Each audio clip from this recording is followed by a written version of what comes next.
وہ کہتے ہیں مسلمانوں کی بہترین تصویر کو تشیع کہتے ہیں۔ 32 دنوں کی جنگ ہوئی تھی اسرائیل کی اور لبنان حزب اللہ کی۔ 2 مہینے میں انہوں نے وہ سارا جو پل گرا دیے، اسکول گرا دیے، وہ 2 مہینے میں سب بنا کے دے دیے۔ اور وہاں کے عیسائیوں نے کھڑے ہو کر کہا کہ شیعہ قوم مسلمانوں کی ایک اچھی تصویر ہے، جو کنجوس ہو وہ اچھی تصویر کیسے پیش کرے، جو بزدل ہو وہ اچھی تصویر کیسے پیش کرے۔ اگر اچھی تصویر پاکستان کے شیعوں کو بھی پیش کرنی ہے، یاد رہے میں مجلس ببرلو میں پڑھ رہا ہوں، مگر ببرلو کے لیے مجلس نہیں پڑھ رہا، مجلس اس وقت بھی کئی جگہ لائیو جا رہی ہے۔ توجہ چاہوں گا، پاکستان کے شیعہ 3 کمزوریاں دور کر لیں اپنی، تو پورے پاکستان کے خدمت گزار بن جائیں گے، سنی بھی ہم سے پیار کرنے لگیں گے۔ ایک صاحب کہنے لگے فلاں صاحب نے جب سب سمجھ لیا تو شیعہ کیوں نہیں ہو جاتے، فلاں مفتی صاحب نے ساری باتیں سمجھ لی تو وہ شیعہ کیوں نہیں ہو جاتے۔ میں نے کہا تمہاری وجہ سے نہیں ہوتے۔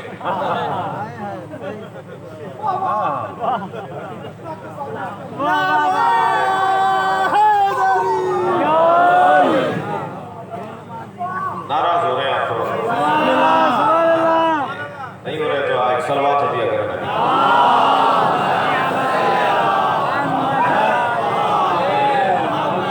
3 کمزوریاں دور کرنی ہے۔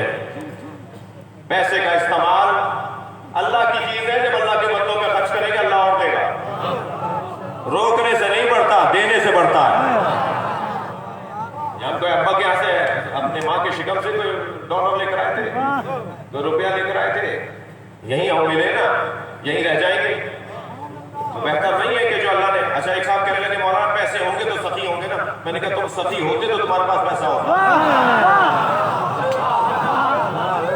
کوئی تعلق پیسے سے سخاوت کا نہیں ہے۔ سخاوت ایک امر قلبی ہے، ثقافت ایک کیفیت ہے، سخاوت ایک جذبہ ہے۔ ممکن ہے ایک ککڑی کا ٹھیلا لگانے والا، ایک ٹماٹر بیچنے والا 2000 ایکڑ کے زمیندار سے زیادہ سخی ہو۔ وہ 1000 روپے بچا کر لایا ہے، 2000 کا اس نے مال ڈالا تھا، مثلا 1500 کما کے لایا، 500 روپے بچا کے لایا، اور گھر آتے آتے اس نے 200 روپے صدقے میں دے دیے، تو اس کے 500 میں سے جو 200 نکلے ہیں نا، وہ 2 کروڑ والے کے اگر 2000 بھی نکلے ہو تو اس سے زیادہ ہے جی۔ یہ کمزوری دور کریں، میری ملت دور کریں، کنجوسی کی، دوسری بزدلی، تیسری بتاؤں، تیسری ہے تنگ نظری، گھٹا ہوا دماغ، چھوٹی سوچ، یہ سنی ہے، یہ بریلوی ہے، یہ فلانا ہے، یہ فلانا ہے۔ کتنے تار بنیں گے اپنے گرد؟ ایک تار سنیت کا، پھر ایک تار کہ یہ سنی ہے، پھر ایک اور تار بنایا یہ پنجابی ہے، پھر ایک اور تار بنایا یہ پٹھان ہے، پھر ایک اور تار بنایا سید ہے تو یہ نقوی ہے اور یہ کاظمی ہے، اور پھر ایک اور تار بنایا کہ ہم بھٹی ہیں اور یہ چغتائی ہے۔ تاروں پہ تارے بنتے چلے جا رہے ہیں، اور مکڑی جب تاروں پر تار بنتی ہے نا تو اسی میں پھنس کر مر جاتی ہے۔ مکڑی کی موت پتہ ہے کیسے ہوتی ہے؟ اپنے ہی ہاتھ سے بنائے ہوئے تاروں میں وہ پھنس کر مر جاتی ہے۔ خدا کے واسطے میں اپنے بچوں اور جوانوں سے کہہ رہا ہوں، بزرگ مجھ سے ناراض نہ ہو، بچے میری بات سن رہے ہیں، جوان مجھ سے پیار کر رہے ہیں، میں ان کا احسان مند ہوں۔ خدا کے واسطے تاروں کو بننا بند کرو، تنگ نظری ختم کرو۔ علی ابن ابی طالب نے جو ہمیں نظام دیا ہے مولا نے، اے میرے مالک، جب مالک اشتر کو مصر کا گورنر بنایا، فرمایا مالک میں جہاں تمہیں بھیج رہا ہوں وہاں تمہارے 2 بھائی ہیں، ایک تمہارا دین میں تمہارا بھائی اور ایک تمہارا انسان ہونے میں بھائی۔ کسوٹی بس یہی رہے، ہمیں انسانیت اور دین کی بنیاد پر اپنی برادری کو محفوظ رکھنا ہے۔ عزیزان گرامی، یہ فرش عزائے حسین ہمارے لیے ایک بہت بڑی نعمت ہے۔ اسی سے مختلف ممالک میں ترقیاں ہوئی ہیں، عظمتیں ہوئی ہیں، اور لوگ کہاں سے کہاں پہنچ گئے۔ ہم بھی انشاءاللہ ارادہ تو کریں، طے تو کریں، سوچیں تو صحیح، اور انشاءاللہ مستقبل ہمارا بہت اچھا ہے۔ یہ جو موجودہ حالات ہیں ان پہ بھی کوئی پریشانی کی ضرورت نہیں ہے، وقت گزر جائے گا، گزر گیا۔ راجہ بازار راولپنڈی کے سانحے کے بعد 2 سال تک ہمیں شرمندہ کیا جاتا رہا کہ عزاداروں نے مدرسے میں گھس کے، مسجد میں گھس کے قرآن جلا دیا، طالب علم مار دیے۔ جی 2 سال کے بعد ISPR کے جنرل نے آ کر بتایا کہ اسی مکتبہ فکر کے لوگ تھے جن کا مدرسہ تھا، کالے کپڑے پہن کر آئے تھے، انہوں نے اپنے ہی مدرسے میں گھس کے اپنے بچوں کو مارا، قرآن جلا دیا تاکہ شیعوں پہ الزام لگ جائے۔ یہ جو ابھی اس وقت ہوا ہے نا پاکستان کے اندر، یہ بھی 2 سال سے پہلے کھل جائے گا کہ ڈرامہ کیا تھا۔ اس ملک کے اندر جناب زہرا کو معاذ اللہ غلطی پر کہا گیا، اس ملک میں بے گناہ بے خطا حضرت فلاں کا نعرہ لگایا گیا، اس ملک میں امیر فلاں زندہ باد کا نعرہ لگایا گیا، اس ملک میں سعودی عرب اور امریکہ کا پیسہ استعمال کیا گیا جس کے نتیجے میں فرقواریت پھیلائی گئی، مگر آپ کو اللہ نے عزت عطا کی کہ آپ نے ملکی حالات کو بھی خراب نہیں ہونے دیا، اور آپ نے گالیاں سن کر اپنے آپ کو سمجھایا کہ علی کے چاہنے والے ایسے ہوتے ہیں۔ برداشت کرو، برداشت کرو، وقت کو گزار دو، جواب نہیں دینا ہے، بدلہ نہیں لینا ہے، اور اگر کوئی چبھتا ہوا جملہ کہے، تکفیری بات کرے، کوئی دل آزاری کی بات کرے تو 3 جملے اسے جواب میں لکھ دو۔ میں بچوں اور جوانوں سے کہہ رہا ہوں، اگر کوئی ایسی پوسٹ آئے نا جو آپ کو غصہ دلا رہی ہے تو اپنا غصہ نکالیے 3 جملوں کے ذریعے۔ میں اگر یہ کہوں گا نا غصہ نہیں کرنا تو یہ میں وہ بات کروں گا جو ہو نہیں پائے گی۔ غصہ تو ہوگا، انسان ہے، غصہ تو کرے گا جب اسے کوئی گالی دے گا، تو اس غصے کو نکالنا کیسے؟ 3 جملے جواب دے کر غصہ نکالنا ہے۔ پہلا جملہ حسینیت زندہ باد، سب بولیے حسینیت زندہ باد۔ دوسرا جملہ یزیدیت زندہ باد، یزیدیت زندہ باد۔ تیسرا جملہ پاکستان زندہ باد۔ بس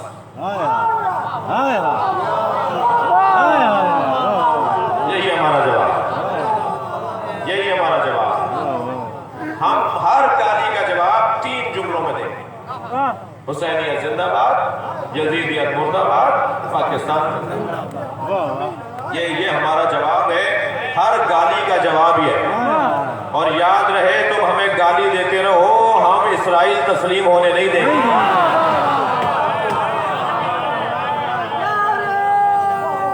یہ ہے ایجنڈا جو میں نے آپ کو بتا دیا۔ اس طرف ماحول لے جانے کا کہ پاکستان میں لڑائیاں شروع ہو جائیں، پاکستان میں جھگڑے شروع ہو جائیں، اور اسی دور میں کوئی میٹنگ ہو جائے۔ صلوات پڑھیں ذرا محمد آل۔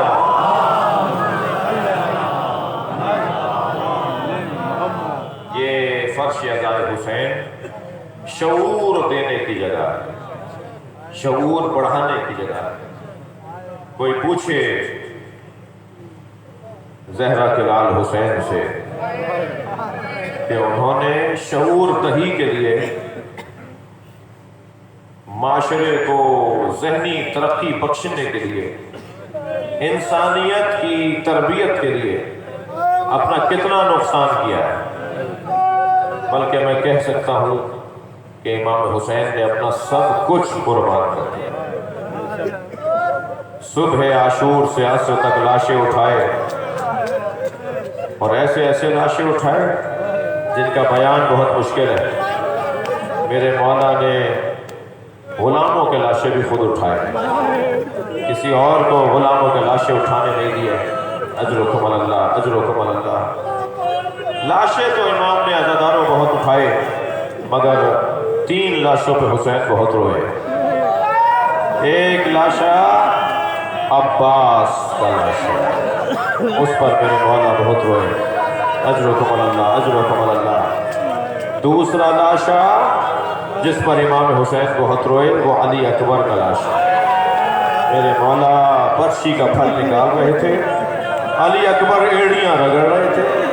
میں کہتا ہوں علی اکبر ایڑیاں نہیں رگڑ رہے تھے، زمین کربلا کو زلزلہ آ رہا تھا۔ یہ دوسرا لاشا اجرکم اللہ، اجرکم اللہ، جس پر حسین بہت روئے۔ اور عزاداروں تیسرا لاشا سنیں گے، وہ لاشا چھوٹا بہت تھا، مگر حسین سے اٹھتا نہیں تھا. کبھی آگے جاتے تھے انا للہ. آوازوں کو آزاد کریں گے جو رونے آئے.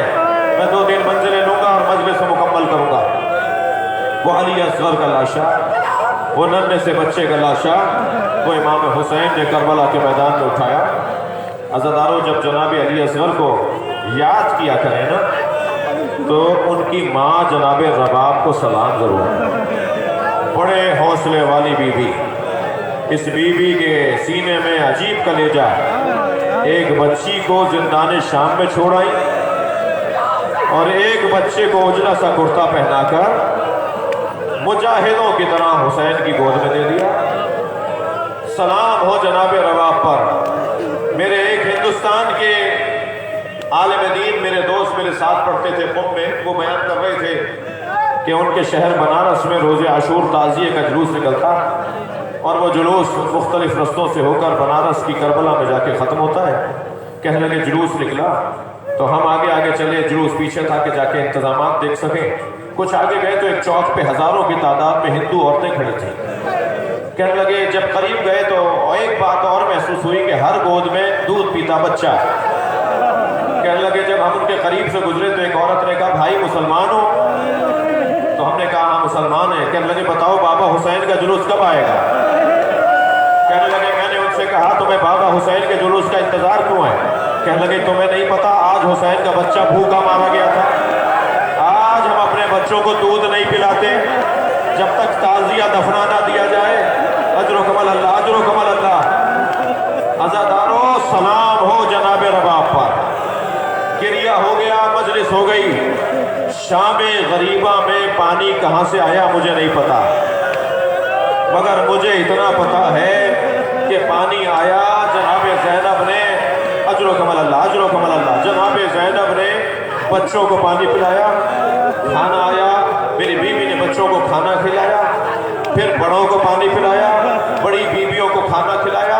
جب سب بچوں اور بیویوں کو پانی اور کھانا دے دیا نا تو امام سجاد کے برابر میں آ کے بیٹھی جناب زینب اور کہنے لگی زین العابدین بھابی رباب پانی نہیں پی رہی. میں جب انہیں پانی دیتی ہوں کہتی ہے میرا بچہ بھوکا مار دیا.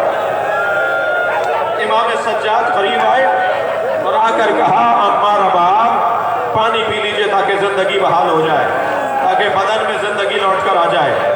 جناب اجر و کمل اللہ، اجر و کمل اللہ. جناب امام سجاد کے حکم پر جناب رباب نے پانی پیا، کھانا کھایا. بس عزادارو، اب میں اشارے میں بات کروں گا. سیدہ رباب کا ادب مانے ہے، ممبر کے زبان مانے ہے کہ جب بی بی نے پانی پی لیا، کھانا کھا لیا تو آدھی رات گزری تو جناب زینب کے برابر میں آ کے بیٹھی اور کہنے لگی مجھے علی اصغر یاد آ رہا، میرا بچہ بھوکا مار دیا.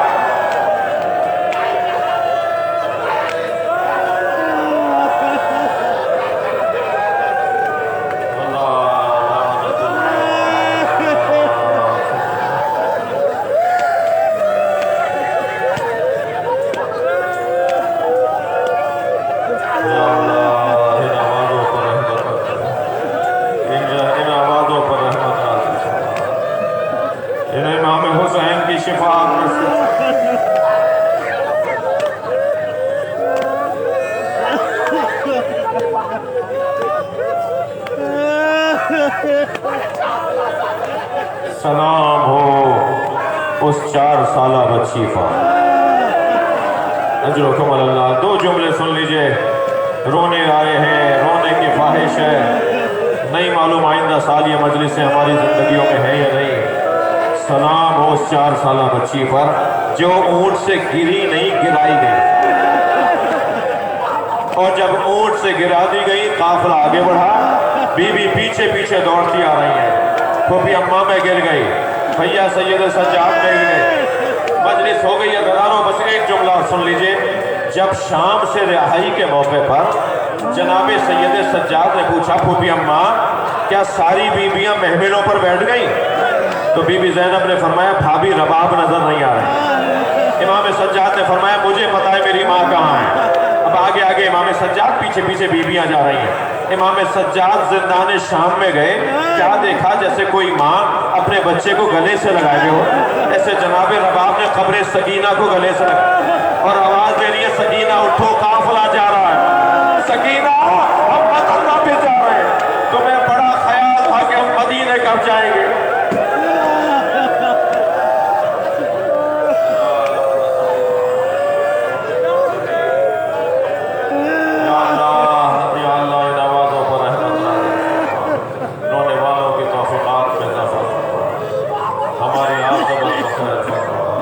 امام زمانہ کے ظہور میں تعجیل فرما، مرحوم مغفور سید صفدر علی شاہ